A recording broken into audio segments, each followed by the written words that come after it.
Every time you chased an explanation, every time you demanded to know why, every time you sat across from someone who wronged you and begged them to make it make sense, you were hemorrhaging, not blood, something far more precious, your sovereignty, your silence, your cold, unshakable throne. And they watched you bleed. They watched you crawl toward them with your need dripping from your mouth like saliva from a starving dog. You called it seeking understanding. You called it needing resolution. You called it closure. But here is what it actually was: a confession of weakness so profound that every person who witnessed it marked you as prey, as controllable, as someone who could be moved by the mere withholding of words.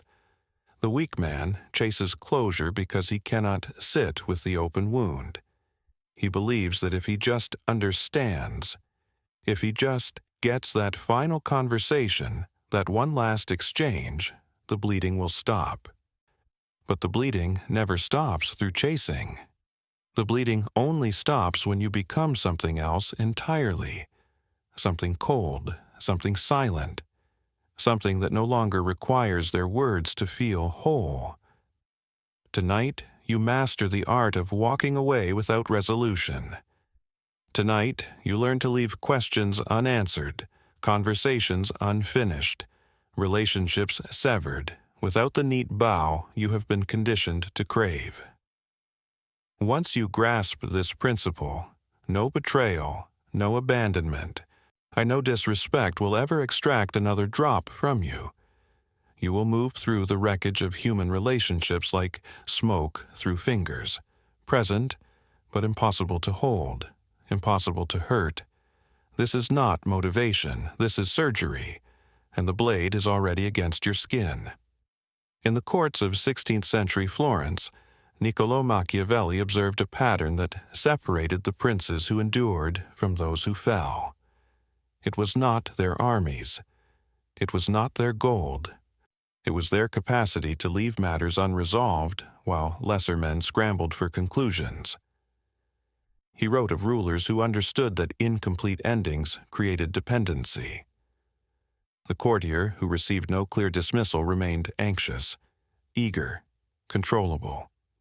The rival who received no explanation for being outmaneuvered spent years constructing theories, losing sleep, making errors born of obsession.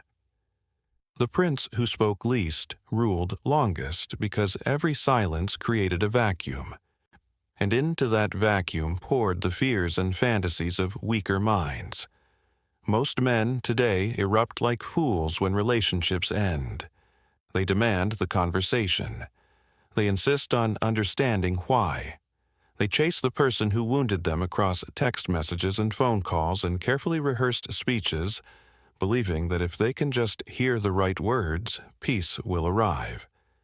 But peace never arrives through chasing. Peace arrives through sovereignty, through the cold recognition that their explanation changes nothing, that their words are worthless, that you require nothing from them to be complete. Sun Tzu understood this in warfare.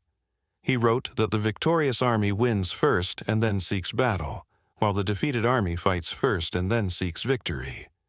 Applied to emotional conflict, this means the man who needs closure has already lost. He is fighting to achieve a state of peace that should have been established before any engagement. The sovereign man enters every relationship already complete, already whole, already prepared to walk away without a backward glance. You will not be the man who begs for explanations. You will not be the man who sits through long conversations designed to make the other person feel better about hurting you. You will not be the man who grants them the relief of resolution while you receive nothing but pretty words. Silence is your throne. The void is your kingdom. Their confusion is your crown. Observe what unfolds in their mind when you simply vanish without closure. First, there is confusion. They expected the conversation. They prepared their explanations, their justifications, their carefully constructed narratives about why they did what they did. They were ready to play their role in the ritual of ending, and you denied them the stage. Then confusion metastasizes into obsession. The human mind cannot tolerate incomplete patterns. Psychologically, we are wired to seek resolution, to close loops, to understand endings. When you refuse to provide that ending, you become an open wound in their consciousness. They replay every interaction. They search for clues. They construct theories about what you might be thinking, feeling, planning. They write messages they delete. They compose speeches they never deliver. They hate themselves for caring. Watch their bodies betray them. The shallow breathing when they see something that reminds them of you. The compulsive checking of their phone. The slight pallor when your name surfaces in conversation. You have infected their nervous system not through presence, but through absence. Not through words, but through the void where words should have been. This is the mechanism of power through withdrawal. The mind fills silence with its own demons. The imagination, left without data, manufactures worst-case scenarios. They wonder if you are angry, plotting, indifferent, or simply gone, and each possibility torments them differently. Anger suggests you still care. Plotting suggests you are dangerous. Indifference suggests they never mattered. Each interpretation wounds in its own way. And you feel nothing. You have moved on because moving on requires no ceremony, no conversation, no mutual understanding. It requires only the decision to stop bleeding and the discipline to walk away without looking back. This is what they will never understand. You were not silent because you were hurt. You were not absent because you were processing. You were silent because you recognized the fundamental truth. Their words held no medicine. Their explanations changed nothing. Their closure was for their benefit, not yours. You have become the silence that echoes in their skull, inescapable, permanent, a question they will never answer, a door that will never open again. 6 ways to wield withdrawal as a blade 1. Never request the final conversation. The moment you ask to talk, to understand, to get closure, you have positioned yourself as the one who needs something. You have handed them power over your emotional state. The person who needs to understand is always subordinate to the person who possesses understanding. Machiavelli observed that the prince who asks is perceived as weak, while the prince who is asked is perceived as powerful. Do not ask. Do not request. Do not suggest one last discussion. Simply stop. The absence of ceremony is the most brutal ceremony of all. Like a general who refuses to accept surrender, denying the enemy even the dignity of formal defeat. This is how silence becomes judgment. 2. Leave their last message unanswered. Permanently. They will send the text, the email, the voicemail. It will be crafted to provoke response, an accusation, an apology, a question, perhaps even an expression of love designed to draw you back into engagement. Do not respond. Not that day, not that week, not ever. Sun Tzu wrote that to secure ourselves against defeat lies in our own hands. Your silence is your fortress. Their message is a siege weapon, and you refuse to acknowledge it exists. Let it sit in the digital void, unread, untouched, unworthy of your attention. They will check, they will wonder, they will imagine you reading it with contempt or indifference, and both possibilities will burn. This is how silence punishes without effort. 3. Erase evidence of pursuit. Completely. Delete the draft messages you wrote in moments of weakness. Destroy the letter you never sent. Erase the browser history of checking their social media, not because they will know, but because you will know. Every artifact of pursuit is a monument to your bleeding. Every saved screenshot is a wound you are picking. The ancient kings burned the ships of their enemies not just to prevent escape, but to erase the evidence that an enemy ever existed. Erase the evidence of your need. Burn the ships of your weakness. Leave no record that you ever required anything from them. This is how silence cleanses. 4. Reject all intermediaries and messengers. They will send friends. Mutual acquaintances will appear with concerned questions, subtle probes, invitations to discuss what happened. These are not gestures of care. These are reconnaissance missions. Every word you speak to them travels directly back to the source. In the courts of Byzantium, emperors communicated through layers of officials specifically to maintain mystery and control.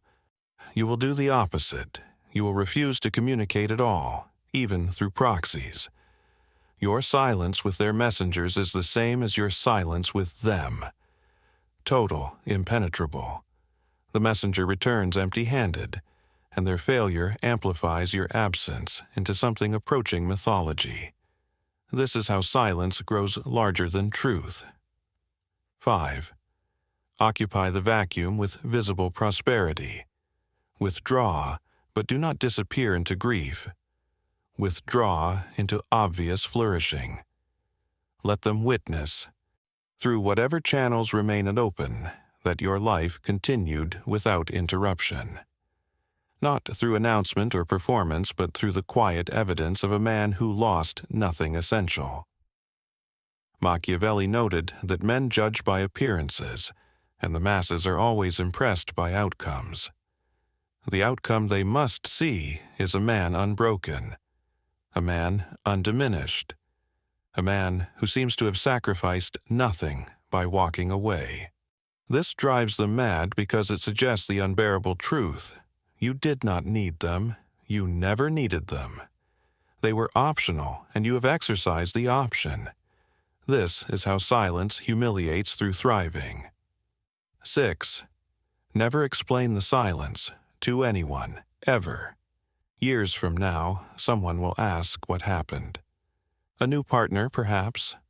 A friend who remembers. Your own mind tempting you toward narrative construction. Do not explain. The explanation diminishes the act. The moment you say, "I walked away," because you have transformed a sovereign decision into a reaction. Reactions can be analyzed, questioned, critiqued. Sovereign decisions simply exist, impervious to examination. The emperor does not explain why he chose not to grant an audience. He simply did not grant it. You do not explain why you chose not to grant closure. You simply did not grant it. Let the question remain unanswered forever. Let it become mythology. Let them wonder until their wondering becomes their punishment. This is how silence becomes eternal. You now possess 6 blades most men will never sharpen. The blade of refused conversation. The blade of permanent silence. The blade of erased pursuit. The blade of rejected intermediaries. The blade of visible flourishing. The blade of eternal mystery. Wield them coldly. Wield them without mercy. Wield them in utter stillness. You no longer chase resolution.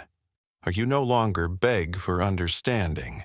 You no longer bleed for people who stopped deserving your blood long ago. The man who sat through humiliating conversations, who crafted careful speeches, who rehearsed the perfect words to finally make them understand, that man is dead. Let him rest. What rises in his place is something older, something colder, something that walks through the wreckage of endings without stopping to examine the debris. This is the moment you cease being the fool who needs closure and become the void that swallows all questions. You are now untouchable. You are now silent. You are now sovereign. If this cut deep enough to wake something ancient in your blood, Inscribe in the comments. Closure is for the weak to seal the transformation. Like this video. Subscribe to this channel. Activate notifications. The weak will argue in the comments about why closure matters, why communication is important, why walking away is unhealthy. They will need to explain their disagreement because they cannot sit with the discomfort of challenge. They will prove everything this video described simply by responding to it. You will not be among them. You will absorb this in silence. You will close this video without comment. You will walk away from the next relationship that wrongs you without a single word of explanation. And in doing so, you will become something that cannot be argued with, cannot be manipulated, cannot be reached. Which one are you, the man who needs the last word, or the shadow that needs nothing at all? In the cathedral of your silence, their questions become prayers to a God who has already departed, and gods who depart do not return to explain why.